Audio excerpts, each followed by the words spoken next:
മുംബൈ ദർപ്പൺ ചാനലിലേക്ക് എല്ലാവരെയും ഒരിക്കൽ കൂടി സ്വാഗതം ചെയ്യുന്നു. ഈ ചാനൽ നിങ്ങൾ ഇതുവരെ സബ്സ്ക്രൈബ് ചെയ്തിട്ടില്ലെങ്കിൽ സബ്സ്ക്രൈബ് ചെയ്യാൻ അഭ്യർത്ഥിക്കുന്നു. ഒപ്പം അടുത്തുള്ള ബെൽ ഐക്കണിൽ ക്ലിക്ക് ചെയ്യുക. അപ്പോഴെൻ്റെ പുതിയ വീഡിയോയുടെ നോട്ടിഫിക്കേഷൻസ് നിങ്ങൾക്ക് ലഭിക്കുന്നതായിരിക്കും.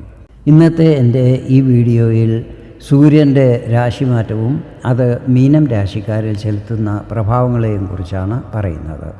ഗ്രഹങ്ങളുടെ രാജാവ് എന്നറിയപ്പെടുന്ന സൂര്യൻ സെപ്റ്റംബർ 16 തൻ്റെ സ്വരാശിയായ ചിങ്ങത്തിൽ നിന്നും കന്നിരാശിയിലേക്ക് രാശിമാറ്റം ചെയ്യുന്നതാണ്. ഇത് നിങ്ങളിൽ എന്തൊക്കെ പ്രഭാവങ്ങൾ ചെലുത്തും എന്നതിനെക്കുറിച്ചാണ് ഈ വീഡിയോയിൽ ഞാൻ പറയുന്നത്. സെപ്റ്റംബർ 16 മുതൽ ഒക്ടോബർ 17 വരെ സൂര്യൻ കന്നിരാശിയിലായിരിക്കും നിൽക്കുന്നത്.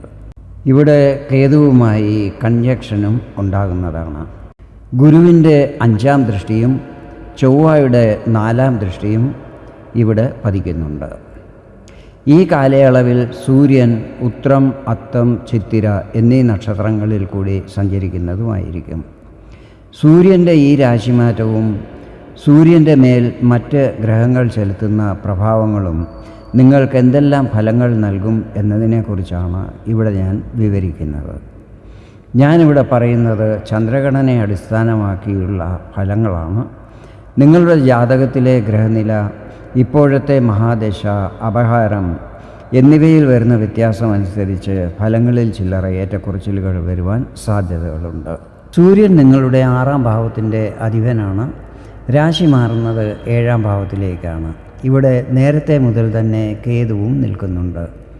3-ൽ നിൽക്കുന്ന ഗുരുവിൻ്റെ 5ാം ദൃഷ്ടിയും 4-ൽ നിൽക്കുന്ന ചൊവ്വയുടെ 4ാം ദൃഷ്ടിയും 1ാം ഭാവത്തിൽ നിൽക്കുന്ന രാഹുവിൻ്റെ 7ാം ദൃഷ്ടിയും ഇവിടെ തന്നെയാണ് പതിക്കുന്നത്. കന്നിരാശിയിൽ സൂര്യൻ തൻ്റെ സ്വന്തം നക്ഷത്രമായ ഉത്രം, ചന്ദ്രൻ്റെ നക്ഷത്രമായ അത്തം, ചൊവ്വയുടെ നക്ഷത്രമായ ചിത്തിര എന്നീ നക്ഷത്രങ്ങളിൽ കൂടിയായിരിക്കും സഞ്ചരിക്കുന്നത്. സൂര്യനും കേതുവും 7ാം ഭാവത്തിലാണല്ലോ നിൽക്കുന്നത്. പൊതുവെ പറയുകയാണെങ്കിൽ സൂര്യനും കേതുവും 7ാം ഭാവത്തിൽ കൂടുതൽ ശുഭഫലങ്ങൾ നൽകുന്നതല്ലായിരിക്കും. 7ാം ഭാവം ദാമ്പത്യ ജീവിതം, പാർട്ട്ണർഷിപ്പ്, വിവാഹം, ബിസിനസ് എന്നിവയുമായിട്ടെല്ലാം ബന്ധപ്പെട്ടിട്ടുള്ളതാണ്. സൂര്യൻ ക്രൂരഗ്രഹമാണ്, കേതു പാപഗ്രഹമാണ്. ഇവിടെ പാപഗ്രഹമായ രാഹുവിൻ്റെ ദൃഷ്ടിയും പതിക്കുന്നുണ്ട്. ഈ സമയത്ത് ദാമ്പത്യ ജീവിതത്തിൽ പ്രശ്നങ്ങൾ വരുവാൻ സാധ്യതകളുണ്ട്. വാക്കുതർക്കങ്ങളോ അഭിപ്രായ വ്യത്യാസങ്ങളോ അതല്ലെങ്കിൽ ചെറിയ കലഹങ്ങളോ മറ്റും ഉണ്ടാകാൻ ഇടയുണ്ട്. എങ്കിലും ഗുരുവിൻ്റെ ശുഭദൃഷ്ടി പതിക്കുന്നത് കാരണം പെട്ടെന്ന് തന്നെ എല്ലാം പാച്ചപ്പാകുന്നതുമായിരിക്കും. ഒരു കാര്യം ശ്രദ്ധിക്കേണ്ടത്, ഈ സമയത്ത് നിങ്ങൾ നിങ്ങളുടെ ഈഗോയും മറ്റും ഉപേക്ഷിച്ച് കുറച്ച് കോംപ്രമൈസിങ് സ്ഥിതി നിർമ്മിക്കണം. ബിസിനസ് പാർട്ട്ണർഷിപ്പിലും ഈ വക കാര്യങ്ങളിൽ ശ്രദ്ധിക്കേണ്ടത് ആവശ്യമായിരിക്കും. അല്ലാത്ത പക്ഷം സാമ്പത്തിക നഷ്ടങ്ങൾ ഉണ്ടാകുവാനും സാധ്യതകളുണ്ട്. ആരോഗ്യത്തിലും ഈ സമയത്ത് ശ്രദ്ധ ചെലുത്തണം. ചെറിയ പ്രശ്നങ്ങൾ വന്നാൽ പോലും ഉടനെ വൈദ്യസഹായം തേടേണ്ടത് ആവശ്യമായിരിക്കും. ചൊവ്വയുടെ ദൃഷ്ടിയും ഇവിടെയാണ് പതിക്കുന്നത്. ഇതും അത്ര ശുഭഫലങ്ങൾ നൽകുന്നതല്ലായിരിക്കും. ഇനി സൂര്യൻ നൽകുന്ന നക്ഷത്രഫലങ്ങളെക്കുറിച്ചാണ് പറയുന്നത്. സൂര്യൻ്റെ അപഹാരം നടക്കുന്നവർക്ക് ഞാനീ പറയാൻ പോകുന്ന കാര്യങ്ങൾ തീർച്ചയായും അനുഭവപ്പെടുന്നതായിരിക്കും. സെപ്റ്റംബർ 16 മുതൽ സൂര്യൻ ഉത്രം നക്ഷത്രത്തിലായിരിക്കും സഞ്ചരിക്കുന്നത്.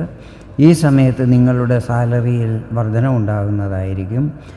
ലോൺ സാങ്ഷനാകുന്നതാണ്. കോർട്ട് കേസുകളിൽ വിജയം ലഭിക്കുന്നതുമായിരിക്കും. സെപ്റ്റംബർ 26 മുതൽ സൂര്യൻ ചന്ദ്രൻ്റെ നക്ഷത്രമായ അത്തം നക്ഷത്രത്തിലായിരിക്കും നിൽക്കുന്നത്. നിങ്ങൾ ചെയ്യുന്ന പ്ലാനിങ്ങും മറ്റും വിജയിക്കുന്നതായിരിക്കും. യാത്രകൾ ചെയ്യുന്നതാണ്. ഇത് ഉല്ലാസയാത്രകളും മറ്റും ആകാനാണ് കൂടുതലും സാധ്യത. അഭിനയം, സംഗീതം, നൃത്യം, സാഹിത്യം എന്നീ ഫീൽഡിലുള്ളവർക്ക് പേരും പെരുമയും പ്രശസ്തിയും അതോടൊപ്പം സാമ്പത്തിക നേട്ടങ്ങളും ഉണ്ടാകുന്നതായിരിക്കും. ഷെയർ മാർക്കറ്റിൽ നിന്നും ലാഭം ലഭിക്കുന്നതായിരിക്കും. കുടുംബത്ത് മംഗളകർമ്മങ്ങൾ നടക്കുന്നതുമായിരിക്കും. ഒക്ടോബർ 10 സൂര്യൻ ചൊവ്വയുടെ ആധിപത്യത്തിലുള്ള ചിത്തിര നക്ഷത്രത്തിൽ പ്രവേശിക്കുന്നതായിരിക്കും. ഈ സമയത്ത് ബാങ്ക് ബാലൻസ് വർദ്ധിക്കും, അതായത് പൈസ സേവ് ചെയ്യാൻ കഴിയുന്നതായിരിക്കും. ബ്ലോക്കായി കിടന്ന പൈസ റിലീസാകുന്നതാണ്. കടം കൊടുത്ത പൈസ തിരിച്ചു കിട്ടും. ശുഭവാർത്തകൾ ലഭിക്കും. പ്രോപ്പർട്ടി, ഭൂമി, ഭവനം എന്നിവയിൽ നിന്നും ലാഭം ലഭിക്കും. ദൂരയാത്രകൾ ചെയ്യുന്നതായിരിക്കും. ഉപരിപഠനം ചെയ്യുന്നവർക്ക് അനുകൂല സമയമായിരിക്കും ഇതാണ് സൂര്യൻ്റെ രാശിമാറ്റം മീനം രാശിക്കാർക്ക് നൽകുന്ന ഫലങ്ങൾ. വീഡിയോ നിങ്ങൾക്ക് ഇഷ്ടപ്പെട്ടെങ്കിൽ ഇതുപോലെ ജ്യോതിഷ സംബന്ധമായ കൂടുതൽ വിവരങ്ങൾ അറിയുവാൻ വേണ്ടി എൻ്റെ ഈ ചാനൽ സബ്സ്ക്രൈബ് ചെയ്യാൻ അഭ്യർത്ഥിക്കുന്നു. വീണ്ടും വേറൊരു വീഡിയോയിൽ കാണാം. അതുവരെ എല്ലാവർക്കും നന്ദി, നമസ്കാരം.